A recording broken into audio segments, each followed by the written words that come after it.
First of all, we can highlight what a rational function is. A rational function is when you have a function in your numerator and a function in your denominator, which are both polynomials.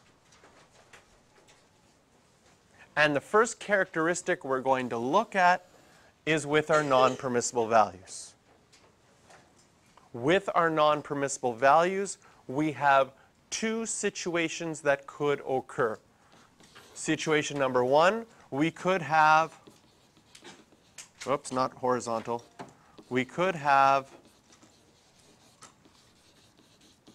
vertical asymptotes. Or situation number two, we could have a hole also known as a point of discontinuity. So sometimes on an exam they'll say find the point of discontinuity. They just wanted to use more words. It's the same thing as saying find the hole in the graph. So what's the difference? How can we tell when we have a vertical asymptote? How can we tell when we have a hole? We can tell by what happens to the non-permissible value. If the non-permissible value gets canceled out, that's when you're going to have a hole. When the non-permissible value doesn't get canceled out, that's when you're going to have a vertical asymptote. So consider this function. It's been factored. We have non-permissible values at 3 and at -1. Do any of those factors simplify or get canceled out? No, not in this case. So in this case, we will have 2 vertical asymptotes. Wow, right over top of what I wrote. So I'll move this. There we go. So we'll have 2 vertical asymptotes. In the second example, they're saying consider this function. Well, in this case, this factor on the bottom would simplify with this factor on the top. We still have a non-permissible value when x is equal to 3, so x can't equal 3, but now it simplifies, and the simplified equation becomes y equals x plus 1. So now we go to graph this, and we graph the new simplified equation, which is just a line, but we add a hole to our graph. And when we want to label the coordinates of that hole, well, the non-permissible value is 3. To find the y coordinate of our hole, we just have to plug our non-permissible value into our new equation. What happens when I plug 3 into y equals x plus 1? My y coordinate will be 4. So 3, 4 is the coordinate of the hole in the graph. So let's look at a couple more situations here. In this equation right at the bottom, they have a very complicated equation. We have non-permissible values of 3 and -1. One of the factors of -3 cancels out. So normally that would result in a hole. But since there's still another -3, x minus 3 left on the bottom that doesn't simplify, it ends up being an asymptote. So anytime you have a non-permissible value that stays in your denominator, it's going to result in a vertical asymptote. Anytime it cancels out and it's gone, that's when it's going to result in a hole. So let's go to example 1. And example 1 is just asking us to find characteristics. But like I said earlier, what we're going to do throughout 2.3 and 2.4 is learn how to graph things completely. The very first thing when graphing is vertical asymptotes or holes. But off to the side here, we're going to write out the steps for graphing so that you can get used to them all the way through. Step 1.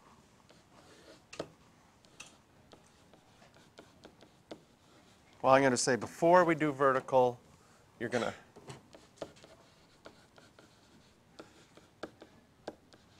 You're going to factor your equation first.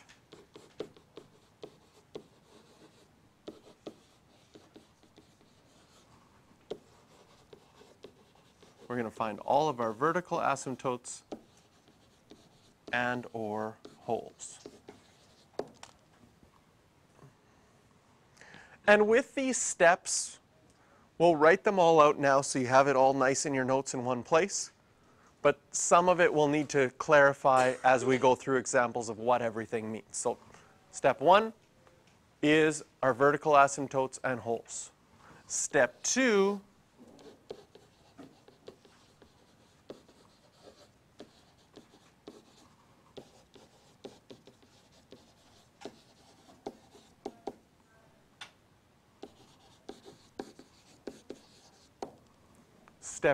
is where you're going to find your horizontal and or oblique asymptotes.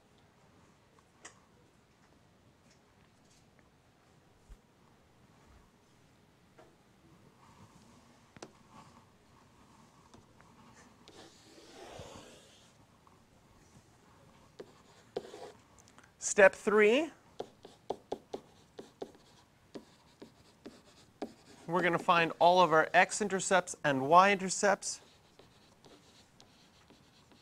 and any other important points. And in brackets, which I'll explain later, what I mean by one per section.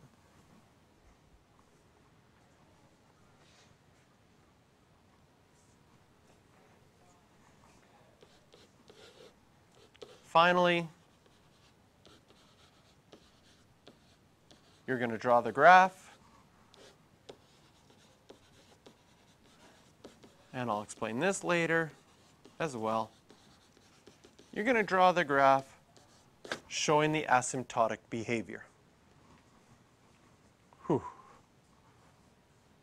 So those are our steps. We're going to use them all the way through and learn as we go. Question 1 wanted to just have us look at part 1 of graphing, but we're going to do the whole thing. So in A, we're going to factor first. So our equation can factor on the top to x plus 5, x minus 5. On the bottom, we have an x plus 5.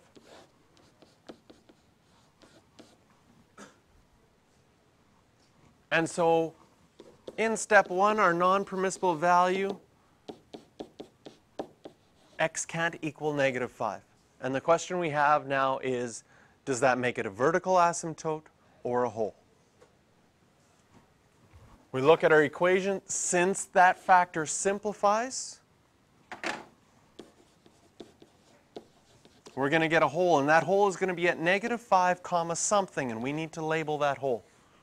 What is the y-coordinate of our hole going to be?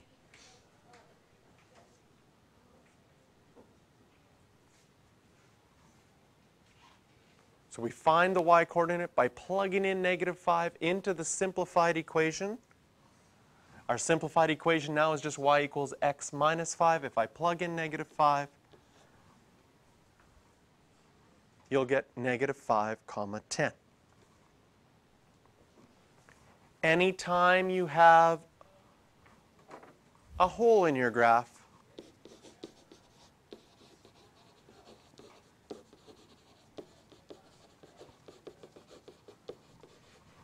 we now graph the simplified equation. And our simplified equation is just y equals x minus 5. And it's sometimes it's the case that, hey, you know how to graph that. What kind of graph is that? It's just a line. And because it's just a line and you know how to graph it, you don't have to do any of these other steps of graphing, 2, 3, horizontal asymptotes. It's just a line. I know how to graph a line. I draw my grid. Y equals x minus 5 would have y-intercept at 0, negative 5. It has a slope of 1, up 1, over 1, up 1, over 1, up 1, over 1. I mean, if you wanted to, you could put your x-intercept on there at 5, 0. But you will also draw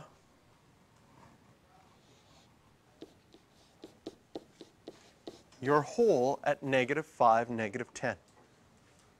So we draw our line and add the hole. And this graph would be done.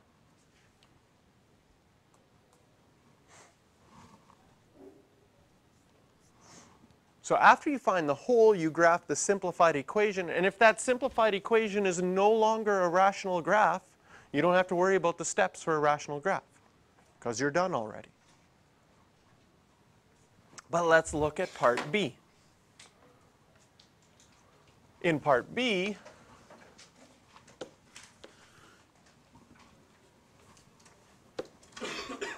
if I factor this completely, I can factor out a 2. I go to step 1, my non-permissible value, x can't equal 2, is that going to be a hole or is it going to be a vertical asymptote? In this case, the x minus 2 doesn't simplify. So because it doesn't simplify, we're going to have a vertical asymptote at x equals 2. So I'll start graphing it over here.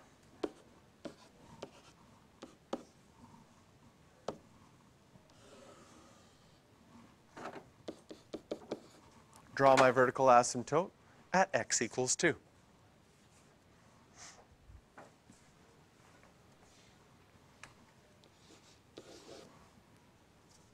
Step 2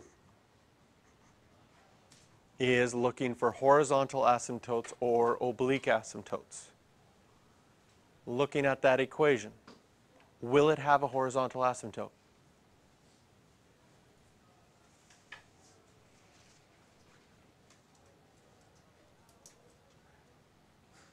David, you answered this before. Will it have a vertical asymptote? I mean, a horizontal asymptote? How is it similar to the one we started with at the very beginning of class?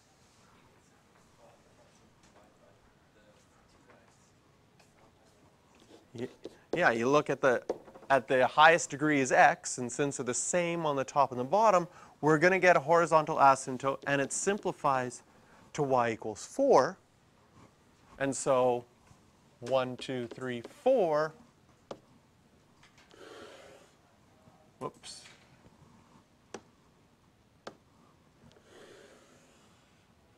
There we go. Y equals 4 is going to be our horizontal asymptote. Yes? You look at the original? Yeah. Because you have to say what's your highest coefficient of x is 4x over x.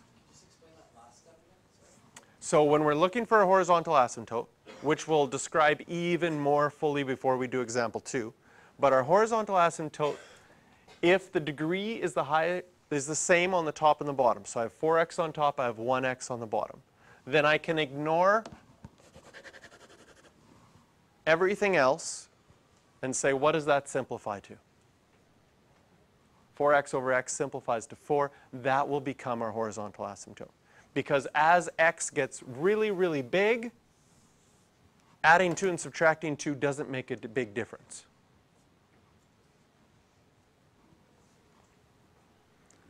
Step 3. Going to our step 3 was finding points.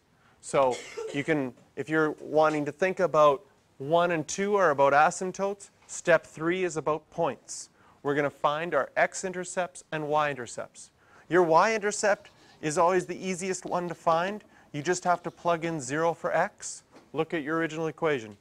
If you plug in 0 for x, what does it simplify to? 2 over -2, -1. So I know that I'm going to have the point 0, -1. my x-intercept.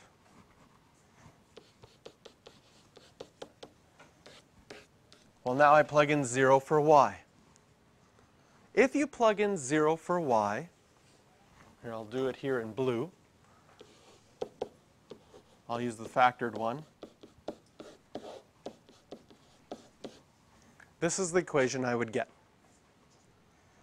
Well, if you were solving a rational equation, the first thing you would do would be multiply both sides by x minus 2.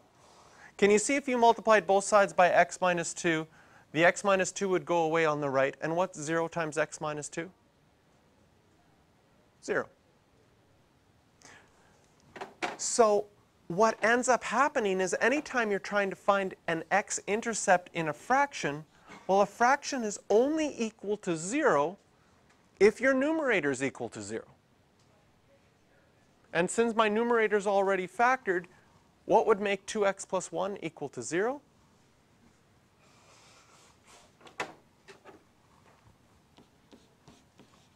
Negative 1/2. And so I can add to my graph here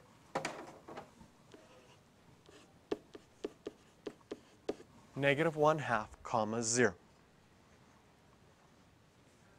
And now I'm going to be able to explain to you what it means in our steps when I said, and any other important points, 1 per section.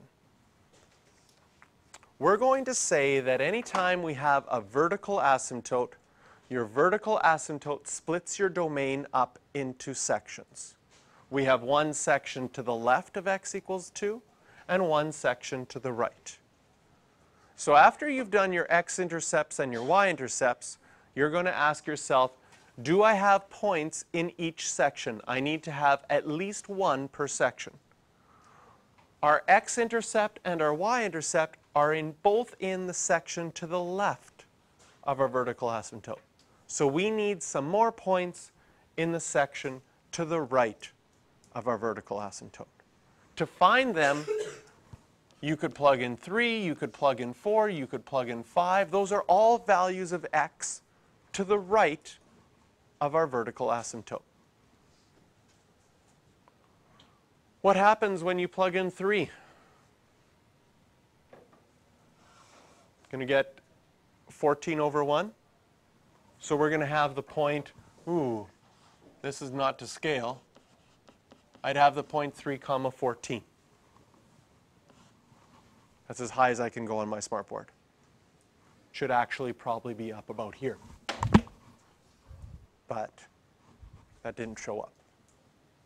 I could plug in 4. What happens when I plug in 4? 16 plus 2 is 18. 18 divided by 2 is 9. I could have plugged in 4 comma 9. I only need one of those points. You need 1 point per section. Because once you have 1 point per section, you are ready for step 4, which was graph. Just draw the graph. But the important thing in draw the graph is this in brackets, draw the graph showing asymptotic behavior. And by asymptotic behavior, we're going to say that our graph goes towards asymptotes. What does that mean in this section? That's what the graph would have to do if it's going towards the asymptotes. And even if I only had 1 point in this section, in order for it to go towards the asymptotes, that's the shape that it would need. And now we've graphed it completely. Questions for practice on this one are number 5. But we're going to go to example 2 and characteristic 2 first.